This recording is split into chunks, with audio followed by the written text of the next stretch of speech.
Okay, guys, so today we have a request from T3DK, and T3DK wanted to see Exploring the SCP Foundation, SCP-1936, Daleport. Now, I think Three Portlands is the one that people told me was wholesome, but at the same time, I'm not sure, just based off the cover art that's used here, this looks to be less than wholesome. So, I recently got a couple of things, and I've been using them in the live streams the past week. But considering that we have something a little bit SCP related, I thought I'd give it a shot here. Guys, let me know what you can think in the description down below. But we're going to use mood lighting. Boom, there we go. All right, so we have the SCP up and ready to go. This is made by the Exploring series, and frankly, I'm ready to go. I enjoy the way SCP related materials are put out by the Exploring series. There has been many requests for me to take Exploring series completely off the request for reactions tab and make it a thing of its own, where I start at the beginning of SCP exploring, well, the Exploring series SCP playlist, and work my way through it. That has been a common request, and I'm seriously considering it, because apparently he's done most, if not all of them. That's a lot of videos. I thought I put out a lot of videos. This guy puts out a ton. In any case, here we go. Let's get started. SCP-1936, Daleport. Innocent bystanders getting caught up in nightmarish situations is practically the bread and butter of the horror genre, and the SCP universe is certainly no different. Cosmic horror and Lovecraftian horror are especially focused on the overall insignificance of humanity amidst an uncaring universe, and the tendency for certain foolish individuals to prod and poke what they really shouldn't. Definitely. Daleport is indeed a story of humans meddling in forces beyond their understanding, but it also contains perhaps a light at the end of the tunnel. That's strange. For a week and a half in 1997, a strange cloud of gas covered the New England town of Daleport, preventing the Foundation, or anyone else for that matter, from entering the town or observing anything occurring in the town. When the gas finally cleared, the town was irrevocably changed, and no survivors were located, although the remains of a large number of Daleport residents were found. Many of the buildings in the town were destroyed, and those that remained featured significant anomalous alterations. Some rooms grew smaller when they were entered, eventually preventing an occupant from moving, and a number of residents and Foundation agents are currently irretrievable from these rooms. Certain doors would lead to different locations at different times of day, and some corridors would lead to several different locations simultaneously. You see, this. I keep on saying this, but I love the way that the writers for this, the people that actually sit down and take the time to do this kind of stuff. I haven't heard a single SCP that is in any way, shape, or form related to another one. There have been there's classifications of them, but just that description alone, where rooms will just change sizes, I haven't heard that from any other SCP, period. This seems to be a location kind of like the Infinite IKEA and 5001, which I covered yesterday. I love this stuff. I love it. The largest cause of death determined from the remains of Daleport residents seems to be suicide, but many of the remains feature anomalous properties themselves. Okay. A smear of entrails and viscera was found capable of picking up radio signals from up to 6 miles away, and the subject was found with a small plant that gave out a small constant flame, presumably SCP-1612. Okay, A 1612, torso another was one I haven't heard discovered of. embedded in a wall, which is strange enough, but blood is also seen continually manifesting 15 centimeters above the torso. The body of a man was found with both eyes gouged out, and a steady stream of ashes pouring from his facial orifices. No. Several corpses were discovered lined up with a charred, circular hole in their foreheads. A female corpse is currently floating 57 meters above the ground. I had to pause it there instead of the other one. That is just creepy. That is just full on no. Anytime you see people floating in the air, it's time to note straight out of there. And at 7:42 p.m. every day, several floating torsos are seen simulating the motions of running for 3 minutes before fading away. So far, this is all, oddly perhaps, par for the course for an anomalous incident in a small town. Don't care. Just know. This is the aftermath, however. This and is we the want first to time learn hearing more about about what actually happened during that week and a half. Luckily, so did the Foundation, and so they had sent in a few expedition teams when the gas cloud first appeared, to ascertain what was going on. The first thing sent in was an unmanned drone, equipped with various sensors, sampling tools, and surveillance equipment, as well as several rats, to see if the cloud affected living tissue in any way. The drone entered into the cloud, finding within it a vast, smooth, wasteland-like landscape. The air itself was composed of sulfur, nitrogen, and carbon oxides, but not at a high enough concentration to kill. The rats were seemingly unaffected by the journey. The drone continued 2 kilometers into the cloud, roughly a kilometer beyond where the town of Daleport should have ended. Unfortunately, at this point, communication with the drone began to degrade, despite the equipment being capable of going out to 70 kilometers, and so the drone was returned to base. As you'd expect for an SCP exploration, after the drone is finished, the Foundation sends in the D-Class. Of course. 2 D-Class were sent into the cloud, equipped with hazmat suits and sensors, riding a larger unmanned drone equipped with a more powerful radio transceiver. They were taken a kilometer into the cloud, at which point one of the D-Class was told to remove their hazmat suit, which they did, suffering no ill effects aside from a slight difficulty in breathing. They continued another couple kilometers across the wasteland, finding nothing, until communication began to degrade, at which point they returned. Well, so far pretty boring, but let's kick it up a notch. Okay, let's go. Despite finding absolutely nothing so far, the Foundation isn't convinced, and so they send in a mechanized infantry platoon equipped with light armored vehicles. Usually an MTF would be sent in at this point, but for whatever reason, the Foundation suspects that they'll need a bit more firepower.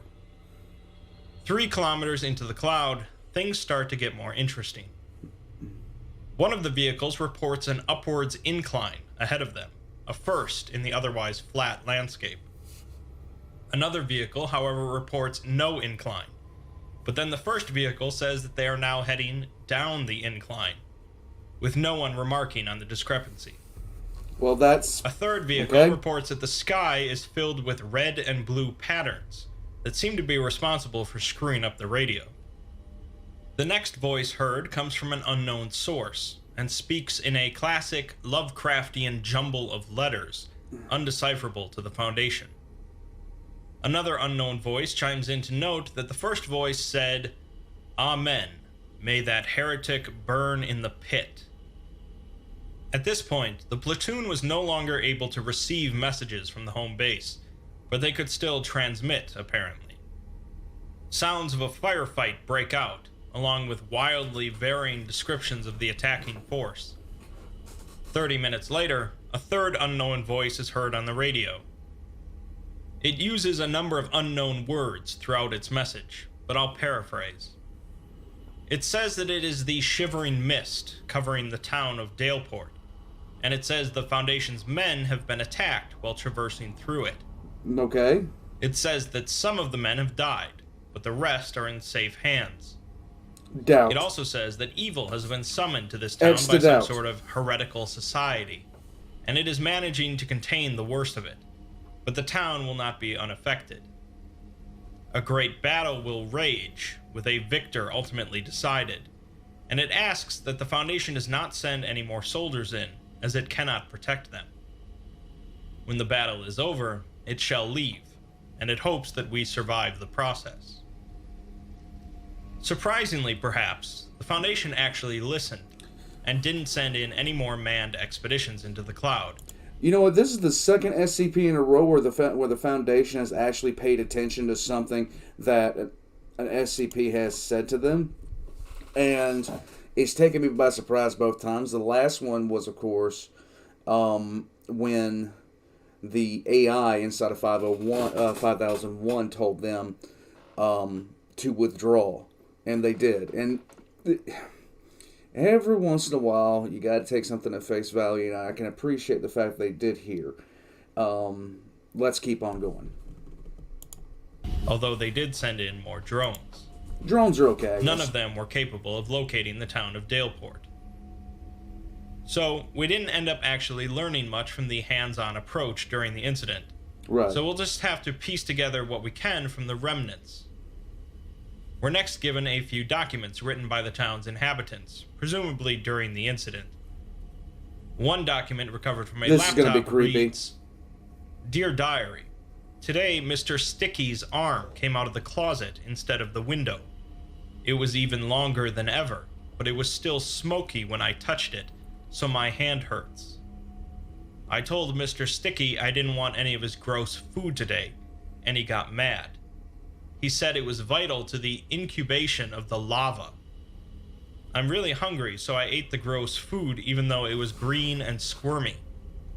I don't like Mr. Sticky that much." Interesting.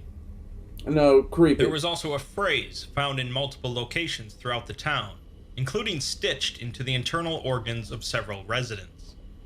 The phrase reads, "I am sorry that I could not save you. Pangloss." Pangloss? Who is Pangloss, you might ask? Yeah, Pangloss is arguably one of the most mysterious entities in the entire SCP universe, mentioned in only a handful of SCPs. His habit seems to be leaving notes at the location of various SCPs, giving the impression... Yeah, but stitched into those organs of people, can you find a better way to communicate what you want to do rather than like tattooing your demands on my liver? I'd appreciate it. ...that he's perhaps a deity of some sorts, or at the very least a capable SCP himself. I mean, write a note, send a smoke signal. An email would work just fine. Text messaging. Don't stitch things onto my spleen. These notes are short and to the point, such as his note for SCP-1612, the plant with the burning flame, which reads, "Don't let the fire die." Outside of the SCP universe, Pangloss is known as a character in Voltaire's novella, Candide, in which he is a philosopher known for his relentless optimism, and for believing that our world is the best of all possible worlds. Okay. Pangloss in SCP seems to borrow concepts from Voltaire's character, as well as elements of the Greek Titan, Prometheus, who both created man and stole fire from the gods to give to humanity.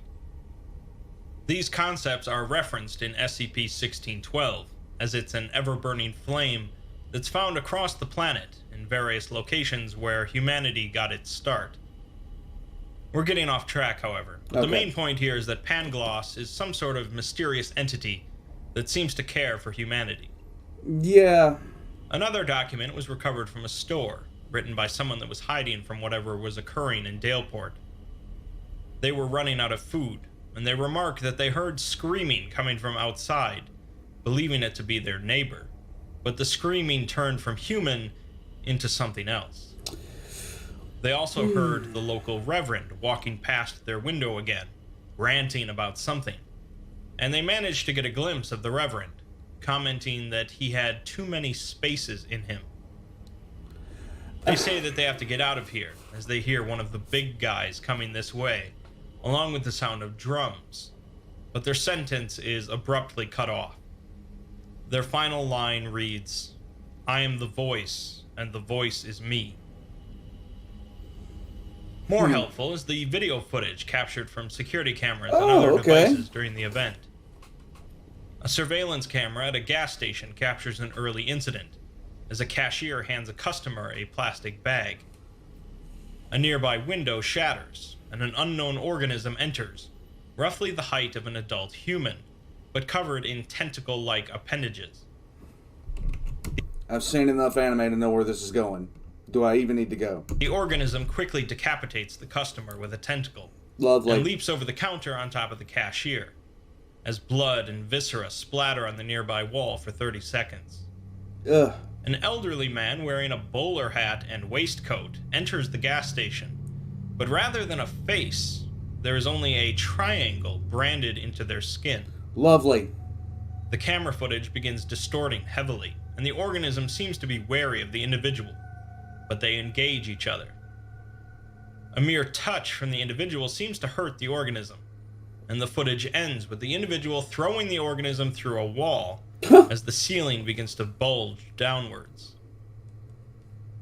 A video recovered from a camera outside the library shows an out-of-control car crashing into a lamppost. The lamppost splits open, and a spectral entity, partially translucent, emerges from inside the post. The occupants of the crashed car open the doors and begin running down the street, slowly chased by the entity.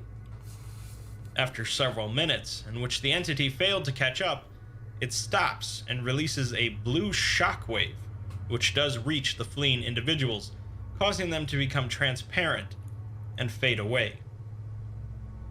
A number of cameras captured an event in front of the Daleport Town Hall, which is shown to have sustained significant structural damage. The front doors of the town hall are missing, and in their place is a glowing circle. An entire convoy of vehicles, both civilian and Foundation-owned, are speeding down the street towards the town hall, accompanied by humanoid robots carrying firearms of unknown make and manufacture. The civilians disembark the vehicles and run towards the glowing circle at the town hall entrance, urged on by both the Foundation agents and the robots. The robots? A 3-meter-tall triangular entity covered in technological items emerges from one of the Foundation vehicles and interacts with one of the items before undergoing a series of convulsions. During these convulsions, a dubstep remix of the song Embers by Owl City was heard faintly through the town hall's microphones. What? Despite dubstep not being created for another year, and Embers not being released for another 15 years. What? The civilians approached the glowing circle. That was random. That was completely random. But a fractal-shaped sheet of skin leaps from the roof of the town hall, causing the agents and the robots to open fire on it, to little effect. The skin wraps itself around a civilian's head, at which point the triangular organism rushes over and rips it off, followed by activating a flamethrower, apparently killing it. The civilians enter the glowing circle, disappearing, followed by the Foundation agents and the robots. The triangular entity burns the phrase, "Pangloss grants you sanctuary," into the stonework above the entrance before leaving. Okay, good.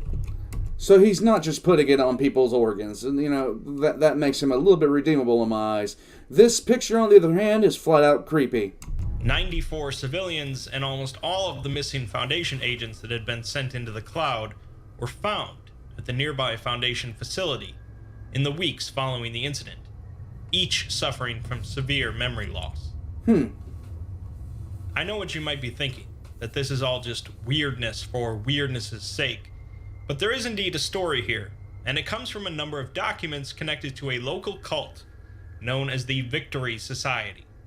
Victory Society, okay. The first note was found on the swollen corpse of James Curtis, a member of the Victory Society. It seems to be a list of things that the cult needs for an unknown purpose.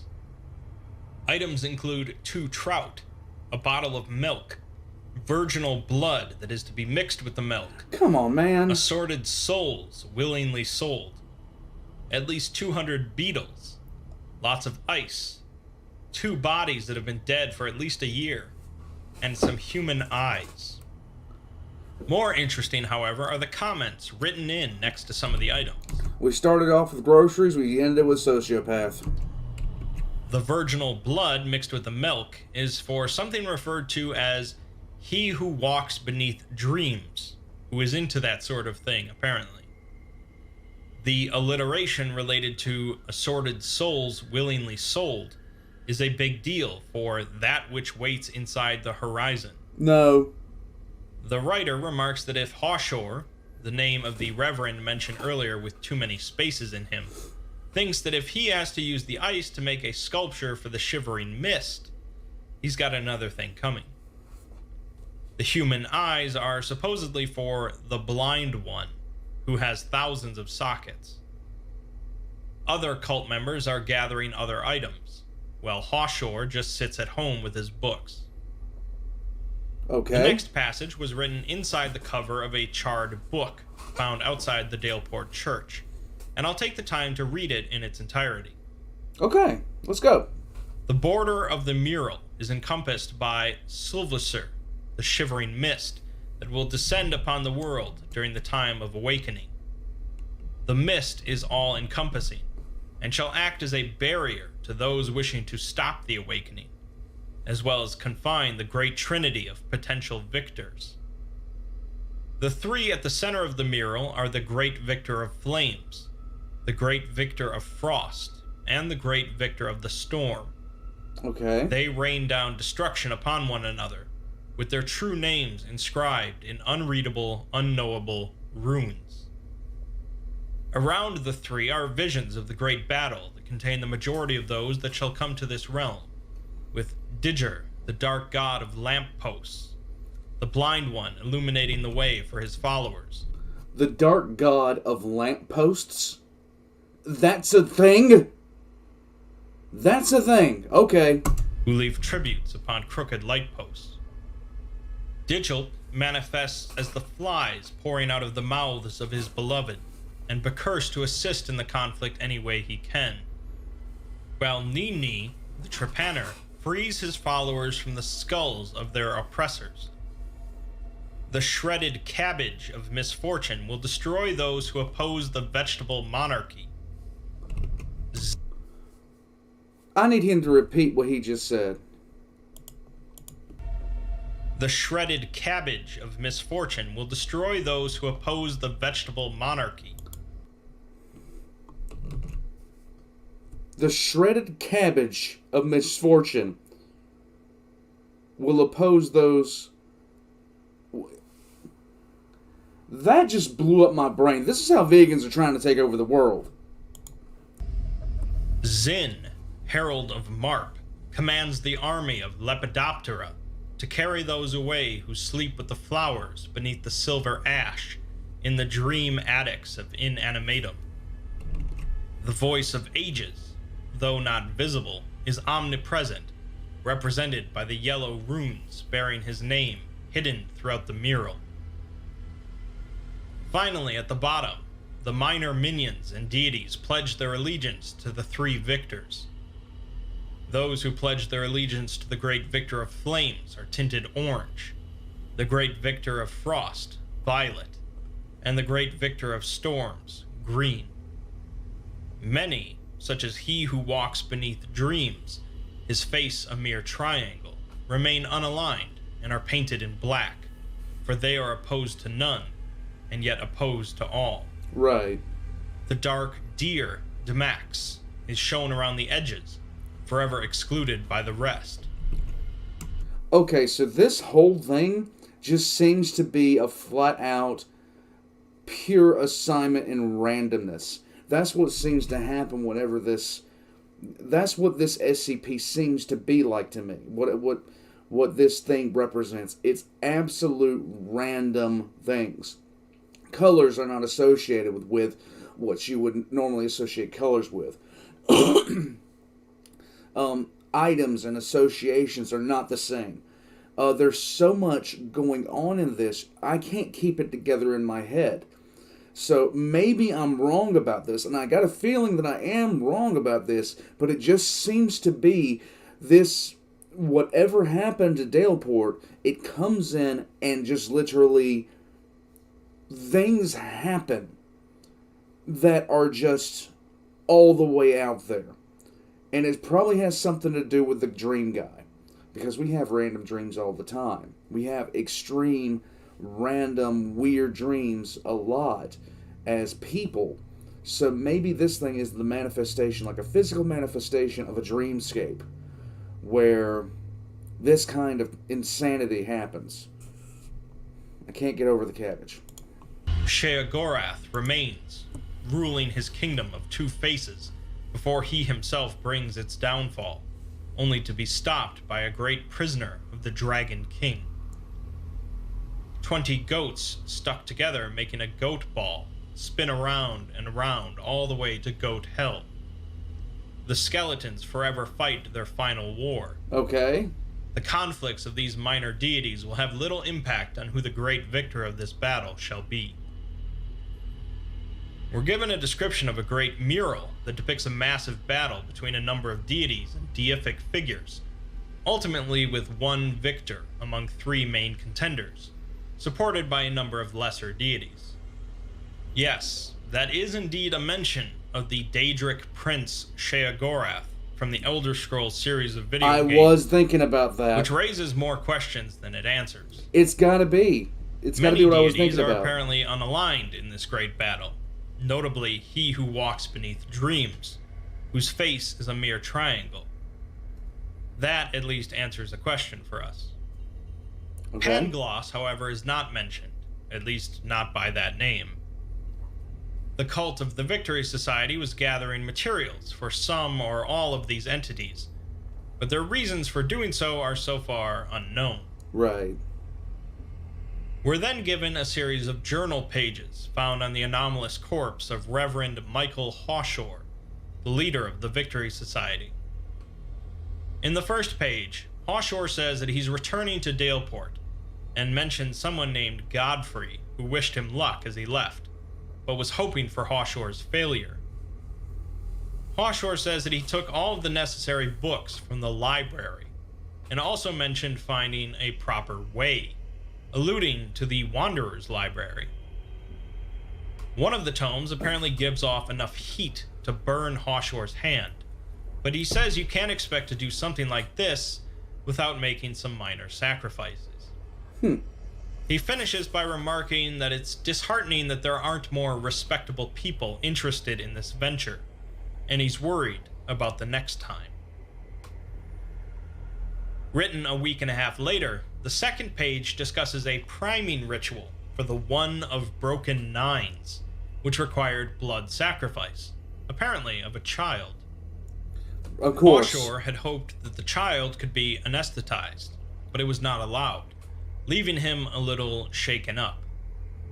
The child is dead, but he says the child would thank him if it knew why he was doing this. He repeats the phrase, "It's for the good of everybody," and ends by saying that the victor will walk from the rubbles of man and restore clarity to those who remain. Okay. The third page was written 12 days later, and Hawshore explains that the Voice of Ages required the blood of a heretic, not specifying any religion. Right. Hawshore had possessed doubts about the devotion of James Curtis to the cause, and so he used his blood. James's blood worked, proving Hawshore correct, adding that James's selfishness would have doomed them all. Hawshore remarks that his time is coming to an end, but he will welcome his death, even if it is not quick. He ends by writing that the world will lie still again on Monday, and it will thank them for it. Huh. A transcript of a speech given by Hawshore to members of the Victory Society was also found. Again, for the sake of preserving the narrative importance, I'll read it in its entirety. Okay, let's go. Brothers and sisters, we come together for the last time today. It has been an honor to work with you all. I could not have hoped for a better group with which to secure the future of mankind. From the dawn of time, terrible impossibilities have spawned from the darkness between stars. That's just nasty Not looking. hating life, simply being indifferent to it. We are as ants to these abominations, these demented gods. I use this term as this is what they are called in older texts. You will not find any biblical god here. Or perhaps you will. I do not know. The use of gods here is this specific form of creature, born from the primordial chaos of this reality. Great, we have Tyranids. These are Gene Stealers, guys. It's Gene Stealers from 40K. There they are. Not just a powerful being. Simply Never mind, it has a whole bunch of eyes. So Demonids, there you go. Powerful beings do not reach the uncaring depths of cruelty and depravity that the gods do. They are so far above us that we are but insects. Accordingly, we shall look as such. In order to gain the forgiveness and favor of the gods, we must learn to know our place before them. Each of these things seeks dominion over the laws of reality itself, imposing the nature of their twisted existences upon stars and planets and people. The only answer to this threat: these gods must be destroyed, the slate wiped clean. We could not do this, by no means, no. But we cannot allow these things to exist. A kingdom cannot have a billion kings. Right, that's a definite. We cannot kill the gods, no. Only a god can kill a god. We will bring them here and bind them. Bind them until their bloodlust is sated, until all but one is dead. Always a single god remains, the victor, who returns to whence they came as the only god remaining. But their primordial chaos eventually spawns more gods, more twisted angels and demons. And so it all comes to pass again. Our vigilance must be constant, for a new victor must be found again and again. I don't want to know who's drawing these things and what kind of things they see in their sleep, because good God. We will leave a mark in creation, but it will fade. It will heal. Stand strong as our people have before. Stand strong as the near men in ancient cities did. Stand strong as we did at the gates of Sodom. Stand strong as we have always stood strong, because this must always be done. Fortune favors those who take bold steps. We shall become unified with Inanimatum, entering the Somnium Eternum. May we be forgiven. This is a pretty self-explanatory summary, as Hawshore lays it all out on the table. There are a lot of elements of cosmic horror present here, but the twist is that rather than the cultists worshipping the ancient godly entities, they intend to summon them all into one big battle royale, with one winner. Since these gods are a negative influence on reality, they apparently need to be purged once in a while to keep our existence safe. Hawshore claims that the Victory Society has been responsible for doing this multiple times in the past, and will continue to do so in the future. The gaseous cloud is placed over the site of this war in order to both prevent outside interference, as well as protect the rest of our world. Okay.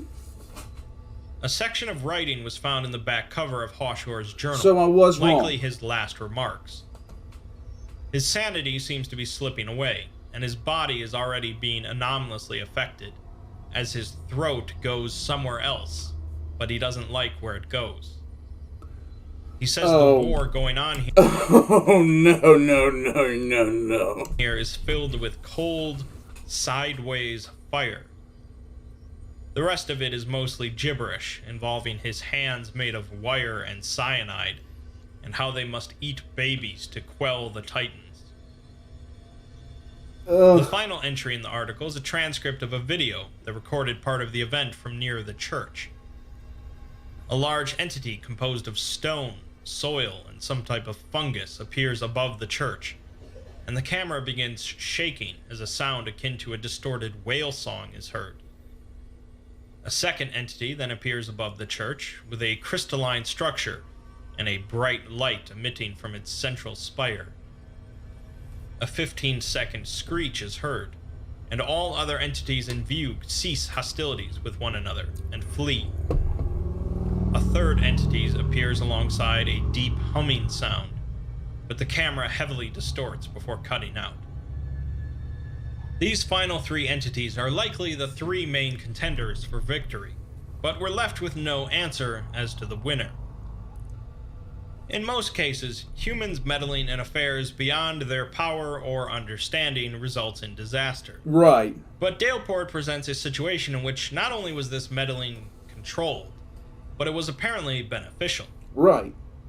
The SCP Foundation were basically bystanders during these events, but in all likelihood, they would have ended up approving of the Victory Society's actions. I think they really would have. It's usually a bad idea to summon a multitude of dark gods to a small town to wage war on each other, but sometimes you've got to break a few eggs to make an omelet. Let's get his quote. Here it comes. In a war there is fire, but here the fire is cold and sideways, and in the atoms themselves, in the minds bare even because my headache like a nut that is cracking because of the baby bird inside of it. I must clean my wounds, but my hands are made of wire and cyanide. I can see them towering, and they are nothing. They are the shadow of the tip of fingernails. No. To quell the titans for fire, ice, and lightning, we must eat babies and live happily ever after. It's not right they're meant to be dead now. Not meant to be here now. The victor shall walk from the rebels of man, and others shall walk behind him. Okay, so I was definitely wrong about about the midway point, because I thought this has to be pure randomness. This, whatever this is, it has to be some sort of entity that provokes absolute randomness, but it's not. The reason everything was so random and is because of the deities themselves altering things around them into whatever shape they wanted them to make. So I swear every time I listen to one of these, it's just a trip, because every single time I listen to one of these, yet you're sitting there trying to figure it out. You're like, I'm wrong 90% of the time. I'm trying to figure these things out, and just the level of detail that goes into these is incredible. I really do applaud the Exploring series for these kinds of videos. And I applaud all the creators for SCP, of which I'm trying to join that little niche group as well. But this was impressively done. I enjoyed all this. I enjoyed I enjoy this sort of stuff and I don't like horror. I don't like horror as a genre because I think it's so weak. But with something like this, the fact that it's deities fighting was a plot twist I didn't see coming. I didn't expect it, and I really, really, really, I want to see if there's more examples. Of course, he's saying that Sodom was an example of this. And if you look back on it, he says that, like, in the Bible, the woman that looked back became a pillar of salt. That makes sense in the context of this. This is, like, once again, another faction that I didn't know anything about, the Victory Society. They might be only mentioned in this SCP, but at the same token, the Foundation would vastly approve of this because of what it does. It protects the wider humanity at the expense of a small town in the middle of New England. I can see why you guys wanted me to watch this.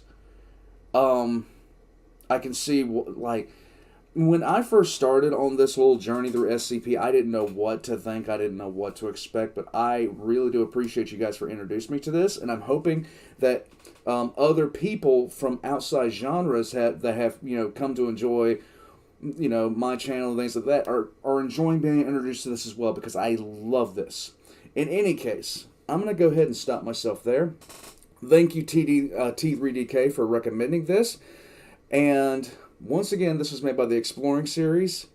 All their links are going to be in the description down below, as well as my own, including my Patreon and my Discord, so you can come in and throw rocks at me.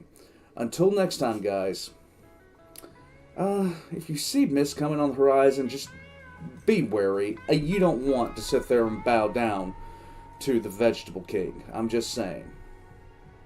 Catch you guys next time.